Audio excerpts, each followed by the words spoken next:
Welcome to my YouTube channel. વિદ્યાર્થી મિત્રો, આજે આપણે ધોરણ 6 ઇંગ્લિશમાં unit number 5 around the world એટલે સમગ્ર વિશ્વમાં. હવે ઉનાળાની સિઝન હોય ત્યારે આઈસ્ક્રીમવાળો અલગ અલગ ફ્લેવર લઈને આવી રીતે ઘંટડી વગાડતા પેલું તમે જોયું હશે, એવું મોરનું આવે છે, એવું અલગ અલગ બધા આવી રીતે ઘંટડી આવી નાની એવી બાઇસિકલ કાર્ટ લઈ અને આવતા હોય છે અને બધા આઈસ્ક્રીમ લેવા જતા હોય છે. When summer is in the city and bricks and blaze of the heat, જ્યારે સમર હોય અને જે બ્રિક્સ અને બધામાં એટલે કે જે ઈંટો હોય બધી ગરમ હોય, the ice cream man with a little cart, એનો જે કાર્ટ હોય એ લઈને આવતો હોય. Goes running down the street, શેરીઓમાં આવતી હોય. બિનેથ હિઝ રાઉન્ડ અમ્બ્રેલા, અને એની ઉપર એક નાની અમ્બ્રેલા છત્રી હોય છે. Oh what a joyful sight to see him fill the cones with mound of cooling brown and white, એનું જે કુલિંગ હોય એ brown and white, vanilla, chocolate, strawberry or chilly things to drink from bottle full of frozy fizz, green, orange, white or pink, આવી અલગ અલગ બોટલો છે એને થિંગ્સમાં. પછી છે his cart might be a flower bed of rose and sweet peas, the way children cluster round and thick as a honeybee. હવે અહીંયા આપેલું છે, શું આપેલું છે કે write related words from the poem. પ્લેસની કઈ કઈ જગ્યા હોતી તો સિટી અને સ્ટ્રીટ. પછી છે કલર્સ કયા કયા છે? Brown, white, green, orange and pink. પછી છે ice cream flavour, vanilla, chocolate, strawberry ice cream flavour. Things એટલે વસ્તુઓ કઈ કઈ છે એની પાસે? તો કાર્ટ છે, અમ્બ્રેલા છે, બોટલ્સ છે, ડ્રિંક્સ છે ને ફીઝ છે. પછી ફ્લાવર કયા કયા છે? તો રોઝ અને સ્વીટ પી. હવે છે Robin Crusoe discover a footprint, એની ઉપરથી આપણે જે આ છે એ શોધવાનું છે. રોબિન્સ વોઝ સરપ્રાઇઝ તો to see the footprint on the sand, એટલે કે રેતી ઉપર એ ફૂટપ્રિન્ટ જોયા એનાથી એ સરપ્રાઇઝ થઈ ગયો. He thought that it was his imagination, એને લાગ્યું કે એનું શું છે? ઇમેજિનેશન છે.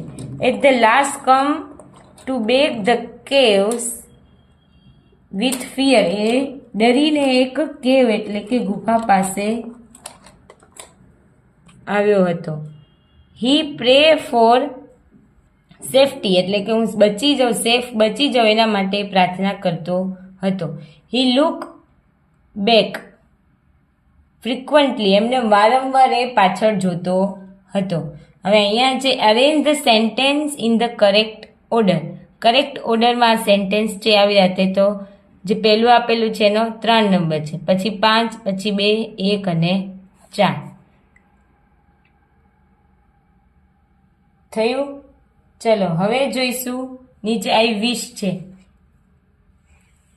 એ પોયમ છે એની ઉપરથી આન્સર આપવાના છે. આઈ વિશ છે એ પોયમ ઉપરથી આન્સર આપવાના છે. તો લખીએ, underline the rhyming word in the poem. Rhyming word આવતા એવા પોયમ તો કિંગ, એનીથિંગ, કિંગ પછી એનીથિંગ. પછી છે સ્પેન તો રેન, ફ્રાન્સ તો આન્ટ, ગ્રીસ તો મંટેલપીસ, નોર્વે તો સ્ટે, બેબીલોન તો અંડોન, ટિમ્બકટુ તો ડુ, એનીથિંગ તો કિંગ. આ બધા શું છે? એના રાઇમિંગ વર્ડ છે. પછી છે write a name of country mention in the poem. તો કઈ કઈ કન્ટ્રી છે?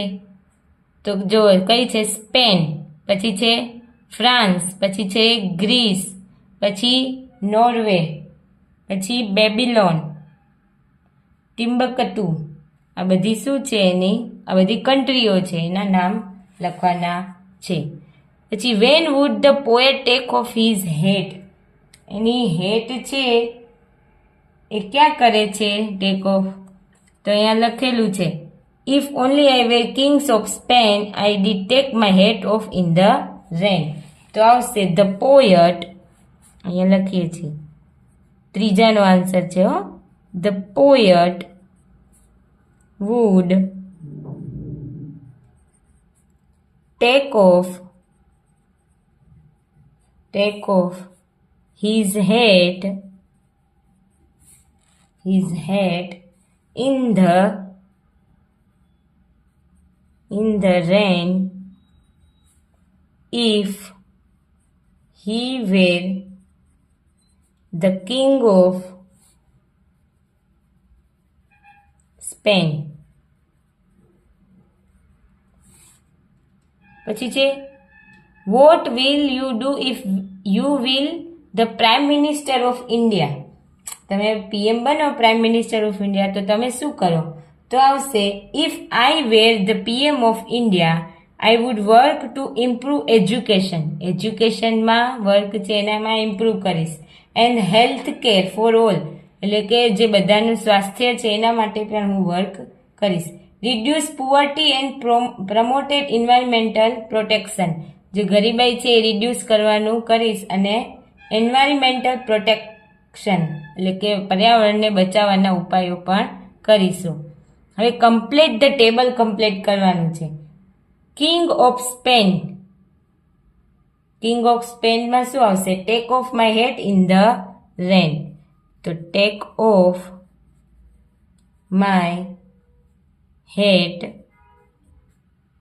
ઇન ધ રેન આવશે. હવે કિંગ ઓફ બેબીલોન તો કિંગ ઓફ બેબીલોન શું કર્યું હતું જોઈએ. શું છે? Button glove undo. તો લખીએ leave button glove undo. Leave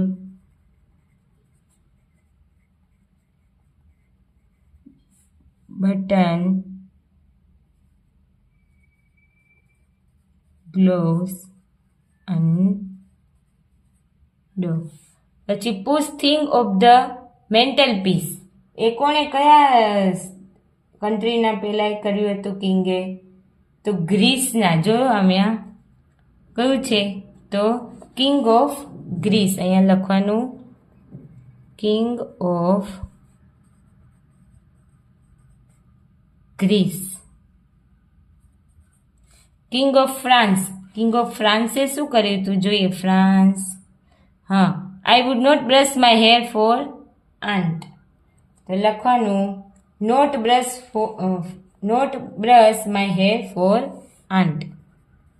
not brush my hair for AUNTS. Ask an elephant to stay.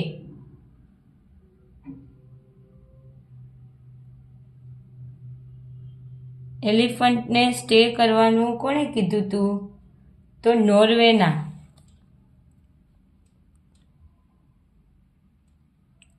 Ask to elephant to stay. તો નોર્વેના જે હતા કિંગ તો લખીએ કિંગ ઓફ નોર્વે.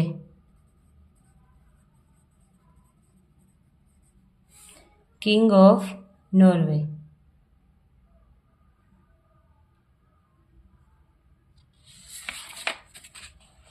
હવે એના પછી સ્ટોરી છે. એક પ્રકાશ નામનો છોકરો છે એ એમના અંકલને ત્યાં જાય છે અને પછી એમના અંકલ ગાર્ડનિંગ ને એ બધું કરે છે. પહેલી વાર જર્ની છે એના મમ્મી સાથે જાય છે અને ત્યાં બધું છે એ જોવે છે. એના અંકલ છે એ ગાર્ડનિંગ કરવાનું એમને શીખવે છે. ચલો Prakash was travelling with his parents એટલે આવશે B. Prakash uncle's thought him gardening. Which emotion express the word welcome with open arms? તો હેપીનેસ. સેડ તો આવે નહીં. સેડ એટલે દુઃખી થવું ને એંગર એટલે ગુસ્સે થવું. આપણે કોઈ આવે ઘેર તો આપણે આમ કેવી રીતે એને ઘડી મળીએ હક કરીએ એ રીતે. તો એ welcome with open arms. The weather might be very hot when Prakash visited his uncle house એટલે કે જે વેધર હતું એ કેવું હતું? ગરમ હતું, હોટ હતું એના અંકલના ઘરે પહોંચ્યો ત્યારે. Where was the Prakash travelling to? Prakash ક્યાં ટ્રાવેલ કરતો હતો? તો આવશે Prakash was travelling to his uncle's house. Prakash was travelling to his uncle's house.